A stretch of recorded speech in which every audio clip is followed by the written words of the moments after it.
Hi there YouTube, this is the Magnus, bringing you another Total War Warhammer online ladder battle. Today I'll be playing as the Vampire Counts up against the Warriors of Chaos. An interesting matchup that I haven't played much, so I really wasn't sure what to expect from my opponent, which always makes for an exciting and interesting battle. I brought what I felt is a pretty good Vampire Count army. Now, I have not been playing them a whole lot for some time now, so I wasn't sure.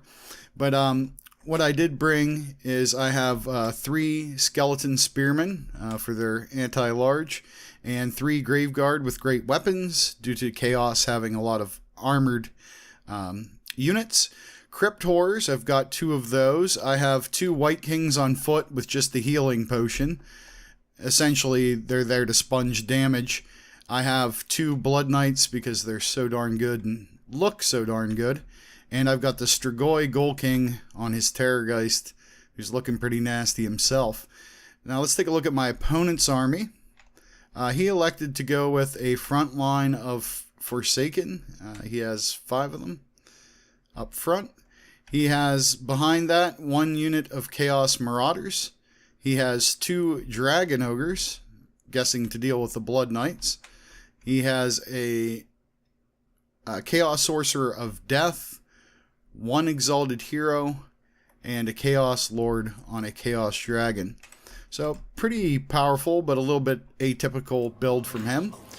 So neither of us have any sort of range, so I'm going to push up, but he prefers to stay back because he has the flying advantage with his Exalted Hero and his Chaos Lord, and I having only the Ghoul King on the Terrorgeist.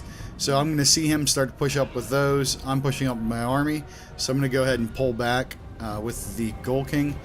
Don't want to get my leader spiked right out of the gate, and he has very little chance of defeating these 2 on his own in the air. So I just don't have a way to support him.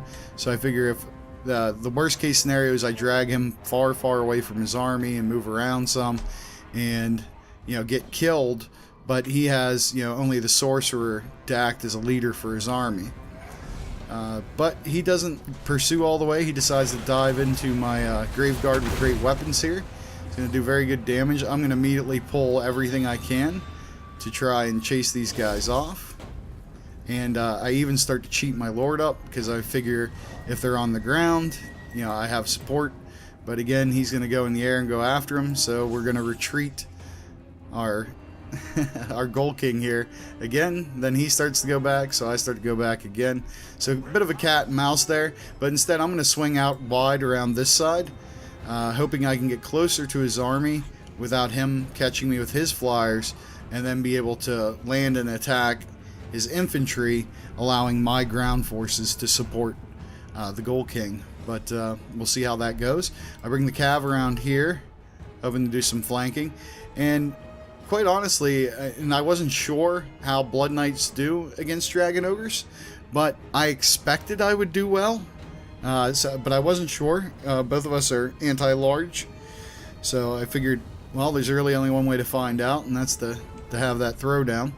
You're going to see I keep bringing up my Ghoul King here. The beginning of my offensive line is a mess because I was attacking here. I was a little too eager to get into his line, so these Crypt Horrors go in naked. And you're going to see Crypt Horrors without a meat shield is not real promising. Skeletal Spearmen I don't expect to do well in the infantry engagement either. So now I'm trying to cheat up after raising a unit of Crypt Horrors here on the flank.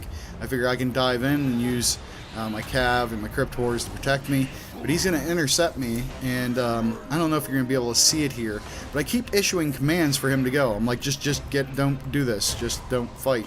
But he decides he's going to fight anyways. I cast the Invocation of Nahek here on him to try to keep him alive, but he's getting a grade A ass beating. Now, thankfully, my Cav are winning the engagements on both flanks against his Dragon Ogres. I'm going to pull into his Chaos Sorcerer now and give him some trouble. My infantry fails on the right. If you remember, that's where we were far too early. But over here on his left, I've won considerably. So I have all the infantry. I'm going to start to move these guys and push towards the center because I realize I need to make a move on, you know, his units that are still around on the ground as quickly as possible. Otherwise, my Gold King going down is going to be a giant problem. You can't fight for a long time with the vampires with your leader down. They just, you know, they start to melt, and I don't want that to happen. So the Blood Knights are going to be actively used to pick off anything and everything they can. Chaos Marauders are not going to put up a fight for very long. This is not a situation they want to be in, surrounded and getting pounded on by Blood Knights. My Lord made it over here to get close to a unit of Blood Knights, because I wanted those fighting his Chaos Lord. So he lived just long enough to encourage this battle to happen. His Sorcerer begins to run. Now over here in the infantry battle, where I'm supported with Blood Knights, his Forsaken are not having a good time. They're not really equipped to deal with this kind of an army. Over here I push forward some Graveguard into this Forsaken. Don't want to give all these guys a chance to reform in mass and hit my line. Or my blob at this point, really. Which, again, I like, you know, what I'm seeing with the infantry engagement, but I'm very nervous about having lost my Lord. And his Chaos Lord, an Exalted Hero, with having had a lot of stuff beat on it, it's just, they're not going away. Like, they're they're hanging out way too long. It's making me very nervous. But as I wrap up the infantry engagement here, I realize I have 2 White Kings. I still have potions on these guys, so I should be okay. His Forsaken try to get involved. My Graveguard get tag teamed over here with his Dragon Ogres that came back, but I'm alright with that. He's got a little bit of infantry over here, but he's lost the vast majority of his men. The Exalted Hero is now gone. His Sorcerer is on the brink, and I just start charging my Blood Knights back and forth, just kind of ping-ponging them off these guys. And, you know, just using that charge bonus that they have. They're anti-large, which is not going to help them with this guy, but they don't really need any help against him. Just his Lord that I'm concerned about, but he retreats. The Exalted Hero's coming back, but at this point, I'm pretty sure I've got this thing wrapped up. He just doesn't have a whole lot. I got these spears braced in front of his Dragon Ogres, and I don't think they're going to win. I don't recall. Well, it looks like they recover some. They might win this. If they don't, they come darn close. Blood Knights getting another charge on these Chaos Marauders. They're, you know, surprisingly, they seem to have more mass than any dwarf unit, which I think is ridiculous. Are they a lot bigger than dwarf? Yes. But what about their armor compared to a dwarf? Not so much. Guys are half naked. So he comes in here and he's really making a play on my Blood Knights, but a good last-ditch effort on the part of my opponent and a good game to him, but just not enough to overcome the vampire counts. Now let's take a look at the kills. Obviously the star of the show was my Graveguard with great weapons. They did a fantastic job. I triple chevroned both of my Blood Knights, so obviously they did a very good job. The Strigoi Gold King was a giant waste of money, most unfortunate, and I should have I think I should have expected them to bring flying and outnumber me in the air.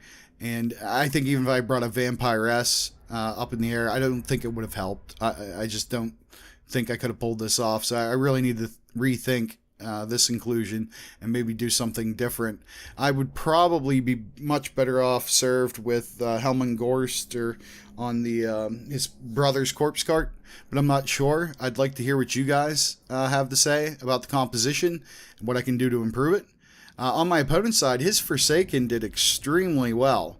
Now, primarily they killed Skeletal Spearmen and Crypt Horrors, which isn't too surprising, but still impressive. His Dragon Ogres didn't do bad, but losing the engagement with the Blood Knights just wasn't good for him. The Chaos Marauders, nothing there. I'm guessing that was just extra funds for him, so I'm not surprised. I didn't see the Death Sorcerer do anything big. Maybe he did, and I didn't notice it, but didn't seem to. His Chaos Lord and Exalted Hero definitely earned their salt and wiping out my Gold King and doing a pretty good number against the Blood Knights. But, yeah, obviously, the Vampire counts, I would say, are definitely favored in this matchup, but I think my opponent did a great job of giving me a heck of a fight. I hope you enjoyed the battle. If you did or you learned something, please like, please subscribe, click on those buttons. Until the next time, this is the Magnus. Thanks, and take care.